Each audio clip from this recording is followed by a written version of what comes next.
दोस्तों, राहुल गांधी ने फिर एक बार बीजेपी को बचा लिया। जब भी बीजेपी किसी गंभीर मसले में फंस जाती है, तो अक्सर मैंने देखा है कि राहुल गांधी आकर और बचाते हैं। उनके लिए राहुल गांधी एक बोल सकते हैं ऐसे एसेट हैं, जो हमेशा उनको उनके उनकी नैया जो है बेड़ा पार कराते हैं। अभी फिलहाल कुछ दिनों से देखे होंगे कि राहुल गांधी जिस तरह से एक बुक को लेकर संसद में जिस तरह से हंगामा खड़ा किए, तो जो बीजेपी कुछ दिनों से फंसी हुई थी, चाहे अरावली का मुद्दा हो या जो स जो सिंगर थे उनका मुद्दा चल रहा था, जो एक तरह से लगने लगा कि भाई आपने देखा होगा कि किस तरह से अर्णब गोस्वामी जो कि हमेशा से माना जाता है कि गवर्नमेंट के साथ या गवर्नमेंट के मतलब समर्थक रहे हैं। अपने जितने भी एजेंडा है गवर्नमेंट के चलाते हैं, उनको गोदी मीडिया बोलते हैं लोग।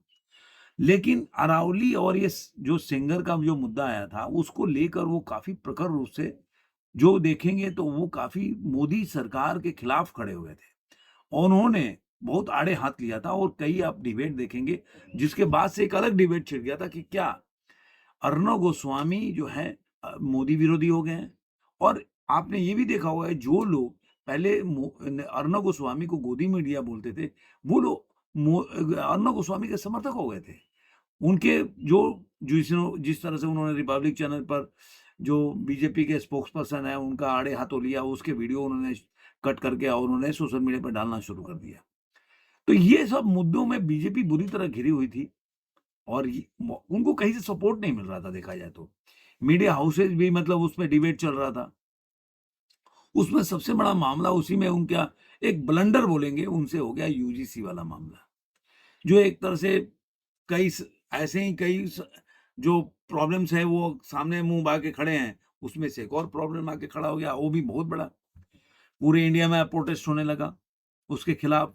और जो जो सामान्य वर्ग के लोग हैं, जो जनरल कैटेगरी के लोग हैं, वो हमेशा से ये विपक्षी दल भी मानते हैं।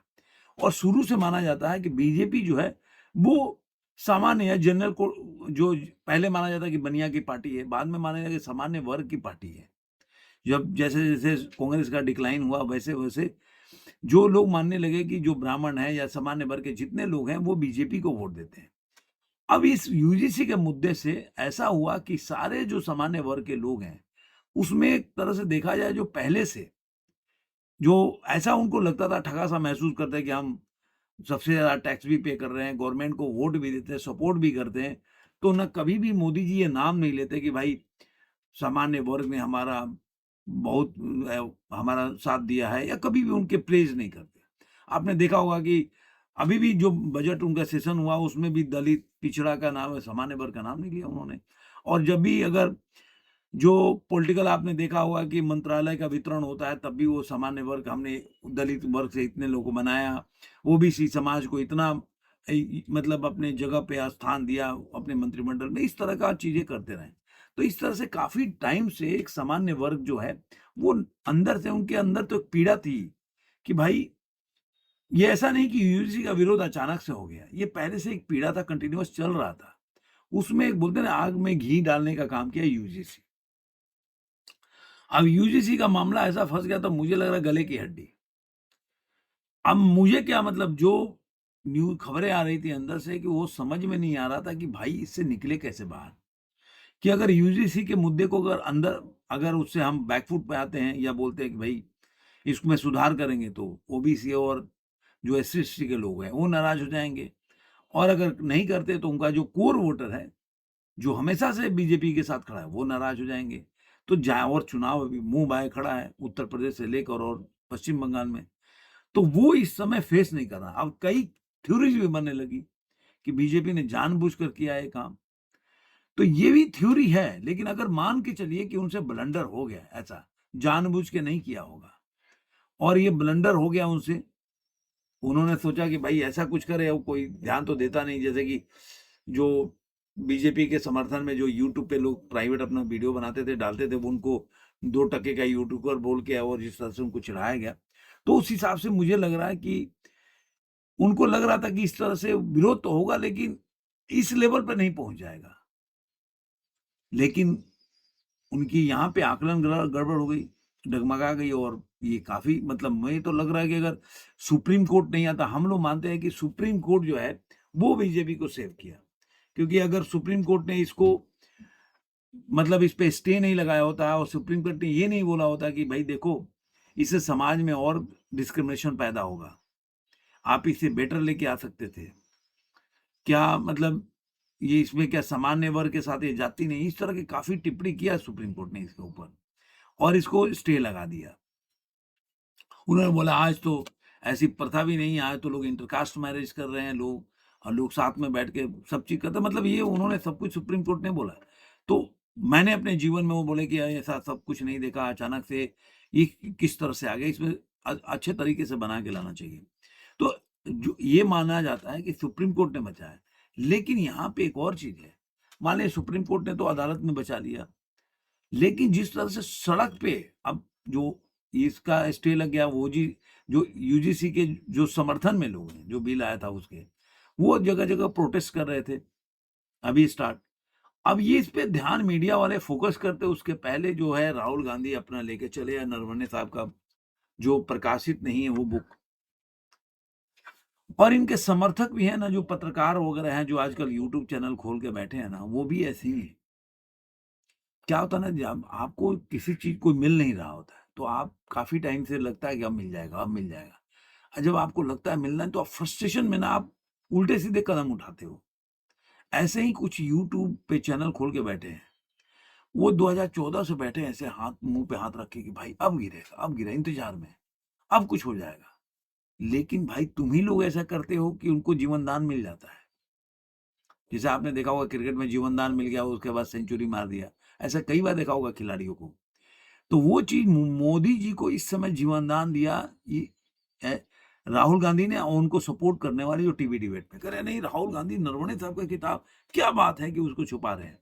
आप देखिएगा इस पे भी चर्चा होगी और उस समय भी राहुल गांधी भागेंगे, क्योंकि जब नरवणे साहब के बुक पे चर्चा होगी तो फिर जितने भी, छोड़ दीजिए कि भाई ओ मथाई का बुक हो या किसी और का बुक हो, जो नोहे नेहरू गांधी के जो जिस तरह से वो निशिकांत दुबे जी बुक लेके आए थे उनके अनैतिक संबंधों के बारे में, तो ठीक है उनके उस पे चर्चा ना होगी।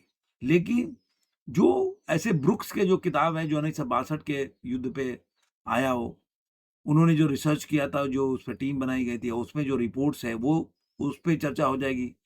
जो केजीबी का रिपोर्ट है जो 1971 के, उस पर चर्चा हो जाएगी। ये सब तो चर्चा होने वाली चीज़ है।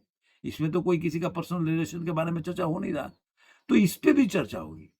अब वहाँ पे भी देखिएगा ये बैक फुट पे कैसे आएँगे कि इस समय तो उन्होंने बचा लिया। अब सारा डिबेट जो फ़ोकस्ड हो गया और इतना कन्फ्यूज़्ड आदमी, आप जाके देखिए, जो नरवणे साहब का बुक पे चल रहा था चर्चा, जो उसको लेके पोस्टर लेके नया पोस्टर लेके चले हैं कि भाई मोदी के ट्रम्प के आगे मोदी ने सरेंडर कर दिया, कि ट्रम्प साहब के दबाव में मोदी ने किया। आप सोचिए कि जो व्यक्ति पहले जब उन्होंने रसिया से तेल लेने का निर्णय लिया था, जो 2-3 साल की पहले की बात है, तब ये लोग भी बोलते थे कि मतलब जो भी एलीट क्लास के लोग हैं, उनके लिए, इसमें स्टालिन साहब का भी बयान है, उनके लिए ये रसिया से तेल लेने का वो किया गया। अब वही लोग बोल रहे हैं कि नहीं रसिया से ही तेल लेना चाहिए। तो जनता तो याद रखती है ना, आजकल सोशल मीडिया पे मिल जाएगा उनके जो वक्तव्य हैं, स्टेटमेंट्स हैं, वो सब आपको सोशल मीडिया में देखने को मिल जाएगा। वो सब अब वो सब तो चल ही रहा है कि भाई तेल, अब वो आ गए कि नहीं, अब जो है उनके दबाव में किए। अभी आपका रिपोर्ट आई नहीं, वाणिज्य मंत्री ने सारा कुछ बता दिया, तो अब मान लीजिए कि आपने एक मुद्दा उठाया, नरवणे साहब का, तो उसी पे रहते। भाई मैं तो शुरू से बोल रहा हूँ कि नरवणे साहब से, अगर नरवणे साहब ने बुक में लिखा भी है, तो इसमें मोदी जी की क्या बुराई हो गई? आप जाइए ऑपरेशन सिंदूर से लेके और उसके पहले सर्जिकल स्ट्राइक के पहले, नरेंद्र मोदी ने पब्लिक रैली से लेकर और देश को जब भी कहीं भी किसी भी पोर्टल से अगर संबोधित किया तो उन्होंने बोला है कि मैंने आर्मी को खुली छूट दिया है, उनको बोला है कि आप अपने हिसाब से निर्णय करो, आप किसी का सोचो मत, जो आपको उचित लगे वो करो। तो ये तो मोदी जी हर बार बोले हैं, मैं कह रहा हूँ ऐसा तो कब डीसीओ स्टेटमेंट पब्लिक रैली में होगा। डीसीओ स्टेटमेंट, वो तो बीजेपी वाले आईटी टीम वाले ऐसे ही हैं, मतलब क्या बोलूं कि मतलब अब उनको ये दिखता नहीं है, किस लिए नहीं दिखता वो तो वही जाने। लेकिन ये 20वें स्टेटमेंट वही निकाल के दिखाते हैं, मोदी जी की कमेंट ही निकाल के दिखाते हैं कि मोदी जी ने प्राइवेट रैली में क्या-क्या नहीं बोला। ये सब उन्होंने पहले से बोला हुआ है। तो नरवणे साहब लिख के कौन-सा नया बात कर दिए? भाई आर्मी को तो हमेशा से बोले कि हमने पहले से बोल दिया कि आप अपनी जगह से अपने समय सीमा आप खुद तय करोगे, कहाँ पे और जगह भी आप भी लोकेशन भी आप भी तय करोगे। ये तो कभी नहीं बोला कि मैंने कोई छुपी हुई बात है। तो यहाँ पे वो जाते हैं, इनकी तो लगने वाली थी। लेकिन चलो मान गए कि आपने एक मुद्दे की वजह 3-4 दिन तक आपने संसद को नहीं चलने दिया। लोकसभा में आपने आपने जैसे कि खबरें आ रही है कि मतलब वहाँ पे ऐसे भी आ रहा है कि ओम बिरला जी जो हैं बोल रहे हैं कि प्रधानमंत्री पे खतरा था। तो आशुतोष जैसा लोग बोल रहा है वहाँ पे बैठ के कि नहीं पर वो करना चाहिए, उस पे केस करना चाहिए, नाम बताना चाहिए कौन किया। अगर यही आशुतोष ये जब अगर वहाँ पे राहुल गांधी होता और वहाँ पे लोग घेर लिए होते तो इसका स्टेटमेंट अब दूसरा होता कि क्या कर रहे थे पीएम। अगर इतना बड़ी बात हो गई कि चारों तरफ से राहुल गांधी को किस स्थिति से घेर लिए, तब ये बड़ी चिल्ला चिल्ला के बोलता कि लोग चारों तरफ से घेर लिए थे, आप मारने का इंतजार कर रहे थे कि जब राहुल गांधी को लोग वहां पे मतलब उनके साथ दुर्व्यवहार कर रहे हैं उसका इंतजार कर रहे थे, तब ये बात बोलता। अभी जो बोल रहा है ना कि ऐसे कैसे हो जाएगा वैसे कैसे हो जाएगा, उनको ये करना चाहिए वो करना। एक एबीपी न्यूज पे आता है, पहले न्यूज 24 में काम करता था, वो भी यही सवाल कर रहा था। तब भी वो संदीप चौधरी, तब भी वो यही सवाल करता। आप सोचिए, तब भी वो यही सवाल करता। वो भी यही सवाल करता कि भाई अगर मान लीजिए मनमोहन सिंह गिर गए होते या सोनिया गांधी गिर गई होती, तब ये बोलता कि वहां पे आप क्या वेट कर रहे थे, इंतजार कर रहे थे कि जब तक घटना ना हो जाए। तो ये दोनों तरफ से करते हैं। कहीं आप अगर पहले से प्रीएम्प्ट बोलते हैं ना एक्शन लेना, तो बोले कि अरे भाई आप तो प्रीएम्प्ट कोई एक्शन ले लिए तो बोलेगा कि आपको कैसे पता था, आप लोगों को परेशान कर रहे हो। और अगर अगर वेट करके अगर एक्शन लेंगे तो बोलेंगे देखो तुमने घटना घटने देने का इंतजार किया। तो इनका दोधारी तलवार है, इनको कोई काम नहीं है। 2014 से ना ये पागल हो चुके हैं। इनको समझ में नहीं आ रहा ये करना क्या है।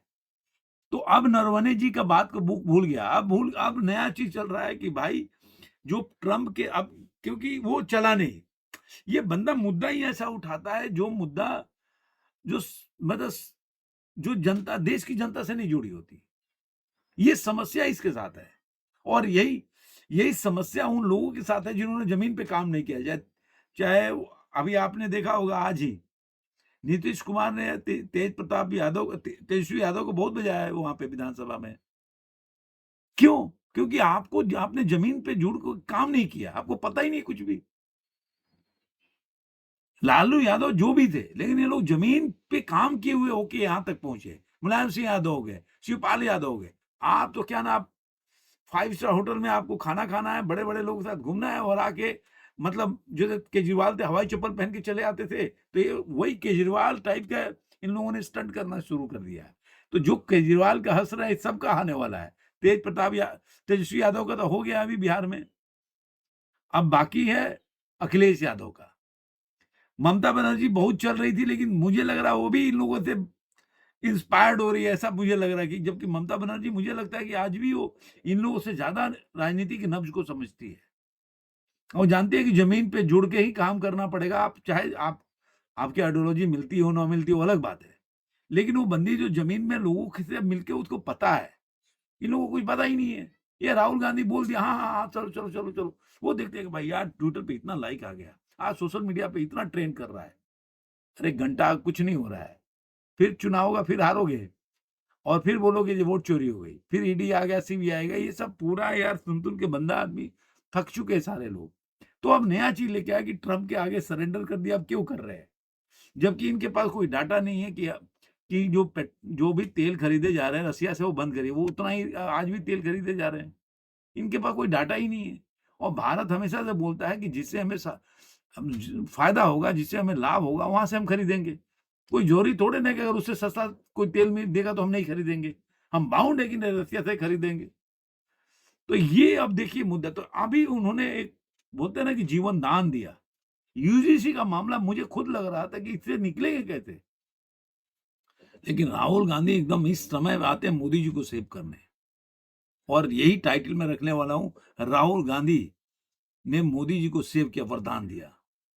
फिर एक वरदान दिया या एक बार फिर जान बचा लिया, इस तरह का होना चाहिए। तो आपको ये वीडियो कैसा लगा ज़रूर कमेंट में बताइए, फिर मिलेंगे किसी और वीडियो में, आज के लिए इतना ही।